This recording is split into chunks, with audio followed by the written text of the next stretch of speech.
Hi there, I'm so glad you could join me today for another episode of DIY Pioneer Guy. I'm Furman, just going to be reviewing some aspects today behind leather tooling. I know we talked about leather working before. I think I specifically mentioned leather tooling when we actually did the leather working. So today I wanted to briefly go over what the difference is between leather tooling and leather working. Obviously, leather working is anytime you're involved with working with leather. Leather tooling is actually when you put in designs, patterns, you stamp it. Using stamps, you use your swivel knife, you're cutting into it and making little patterns. So an example might be something like this. Hopefully you can see that well there. So these are stamped into the leather. You obviously can do both, where you have leather that you're working, you're putting designs, pattern, you're customizing it, and then you're also making something out of that leather. A good example is a saddle, right, for riding horses and whatnot. So today I was just going to briefly review some basics behind the leather tooling and going from there. So stay tuned. Look forward to sharing that with you. Thanks. Okay, so one of the first things we need to consider whenever we're working leather is we want to make sure that, especially if we're going to be tooling it, we're working with leather that's made for tooling, for working, for crafting. A lot of times that's called veggie tanned or veg tanned. The process by which they go through to complete the leather and finish it up makes it so that afterwards it can accept stamping and whatnot a lot better. It's not sealed off, not closed off, so it's open to it. So you'll start off with a dry piece of leather like this. Again, specific for tooling. It's a lot of craft stores, a lot of leather working stores, a lot of all that. So it'll specify that it's for that. We take the leather, and the first things we have to do is we actually have to wet the surface, either spray bottle, sponge. When you first feel the leather, it feels a certain way. After the leather is ready to be worked, it feels completely different. Right now, it, for lack of a better word, it doesn't feel cool to the touch. After we wet it and it's actually taken in the moisture appropriately, it'll actually feel cool to the touch. Keep in mind at that point it can take an impression really easily, so you want to make sure that you don't, your nails are well clipped and you don't put your nails on there, because that'll leave a mark and it'll be hard to lift. Might even stay on there, or gloves or rings or anything like that. So you want to be aware of that once the leather is worked. So again, I'm going to take a piece of leather, I'm going to wet it down, I'm going to get it ready for working. Also in between there's a couple steps that people usually take. If you're concerned that you're going to warp the shape or the size of your leather too, you can actually use some rubber cement, and frequently it's taped down to a cardboard or something like that. Use the rubber cement on the cardboard on your leather and affix it to that spot, so that way it won't move, and then you're able to do your tooling. There's actually a lot of aspects to it. I would highly recommend taking just a brief person-to-person class. These videos are great, but there's no substitute for actually feeling the leather and have somebody walking you through it. Then you'll actually draw out the design or pattern you want on there. If you require a swivel knife to cut into it, so these are called swivel knives. A lot of times, a lot of different patterns are cut in this fashion. Let's see, a couple things I didn't mention. When you wet the leather, you get it wet so that it'll actually be ready to be worked. That's actually called casing. So casing the leather is a term that I forgot to mention. See, I'm trying to think of what else. There's a couple little variables in there. You don't always have to use a swivel knife to cut into it. If you're making just patterns like this, where you're just actually going to be using the tool, and you use a tool, so the tool will have a certain shape at the end. Imagine the tool ends like this. That's the shape. So you're going to put the shape on the perimeter, and as you put it on there, the leather is now ready. It's been cased, so it's ready to absorb the pattern. You're actually going to take a hammer and the tool and you stamp it down on there, and it takes that impression. That's one way in which you'll actually go all the way through. Or maybe you're going to spell something out. You're going to use an entire alphabet, different sections, and spell something out or write something in there. Those are examples in which you wouldn't necessarily use a swivel knife. If you're cutting out, a lot of times with the swivel knife, it'll allow you to raise a section of it while using something else like a mule's foot or something else to depress the section, so it kind of comes out tiered, if you will, or what is that? Low relief? Anyway, a couple different aspects. When I was talking about the taping down, the gluing down, put the rubber cement on both surfaces and affix it there so that way it won't move on you. And I'm trying to think of what else I missed. I'm sure there's going to be more that I'm going to review as I continue, but I kind of want to make it brief. I get to talk and it'll just go on forever, and then we won't go over the main point. So anyway, let's go forward and I'll show you guys what the next steps are. So again, I'm going to wet this down, and case it so it'll be ready to accept an impression. I'll show you guys that. Oh, another thing is when you're using water, if you're using the water to hold it in to be able to use it, either a sponge or something, make sure you're using either plastic or glass. The reason being a lot of metals, so different metal, if you were to use a metal bowl or something, it has different properties, different chemicals in it that might have an interaction with the leather itself, the process at which it goes to making it veggie tanned. And so because of that, it's really recommended that you use obviously glass or even wood, I guess, would work. But anyway, a bowl that's not going to go a chemical reaction with it. And additionally, all the tools that I'm going to be using, so I don't know if you can see here, but I have a bit of tools, but all the tools that you're going to be using, these are special tools. They're not going to rust. And when I go to apply them on my leather, it's not going to leave a mark.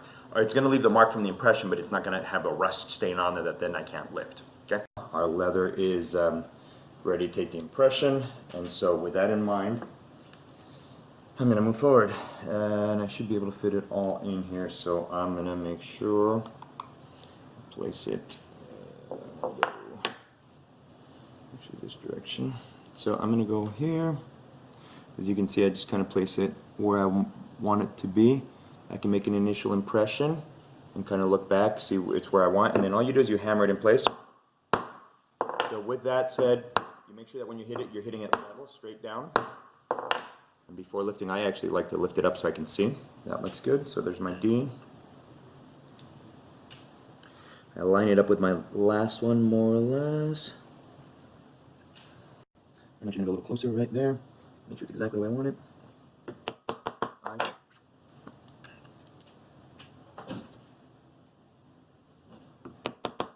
One. So that one, it's nice, but it didn't go as deep as I should have gone in, so you just carefully make sure you place it. You'll feel it when it goes back in the same groove, same spot. Put it in place. Make sure you lift it up. Kind of look, okay, you got it. Line.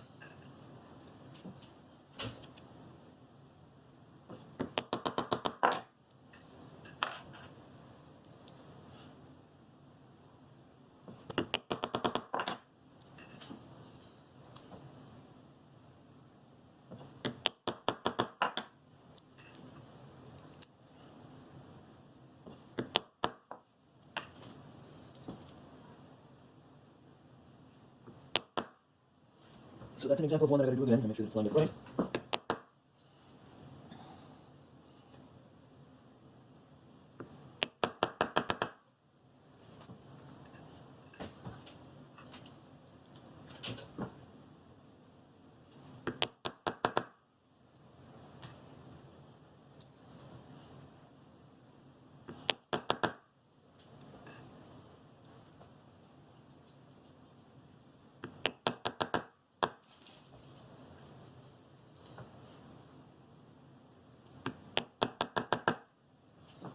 Making sure it stays nice and wet. Now it's not recommended to go over the areas you just did because it's gonna, you're actually making the leather come back up, but for this purpose, I'm okay with it. So we're just gonna do a quick camouflage around the ends here.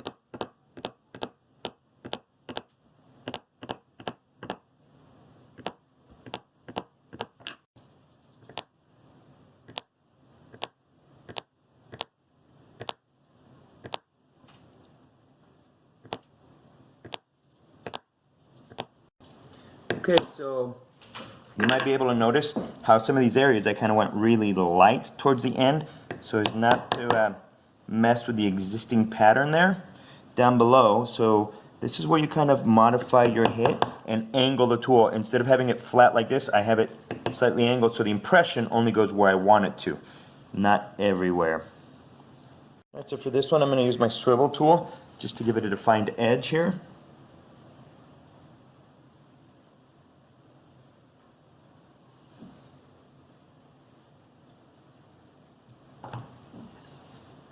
And then I can finish the pattern off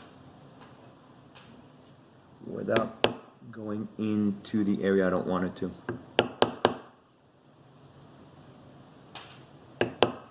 There we go.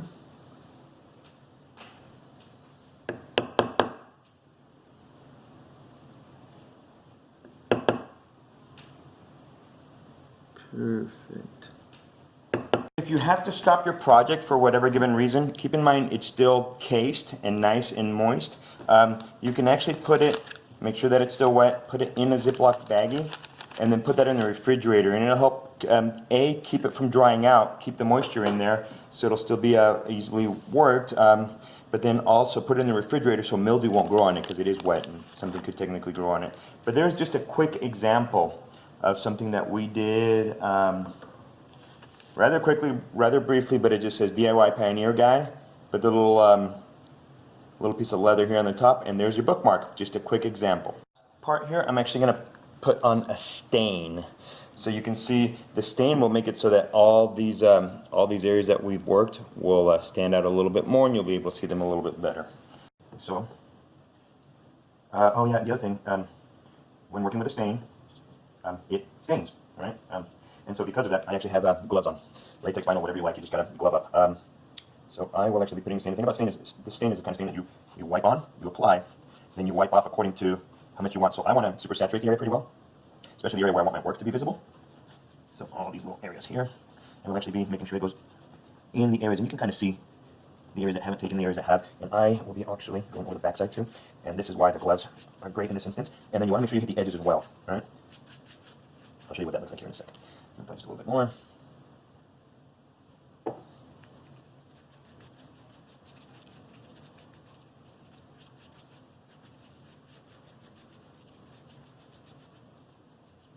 Now I hit the edges.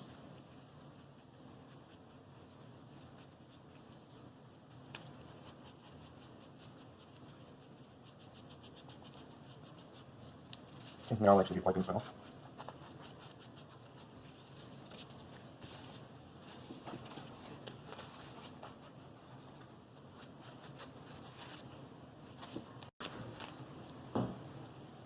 As you can see now, the detail of the work can be seen a lot better now.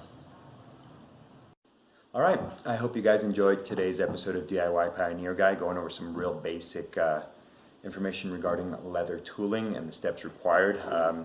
Hopefully you find that informative, and we'll go from there. Please do like and subscribe, and I'll try to keep them coming. I think the next video, let's see, I had said that I was going to do a leather tooling one, and then pretty soon here my wife wants me to work on crown molding. I've done some crown molding projects around the house, but I have the kitchen area that I'll be doing next. And stay tuned, that'll be coming soon. Take care. Alright guys, as you can see here, I just wanted to recap some of the bookmarks we've done in the past. This was today's DIY Pioneer Guy one, but as you can see, basically anything you want you can make, do design, cut it out, stamp it, do whatever you like. It's really fun. I'd really encourage you to get into it, check it out, try it out, and have a good time.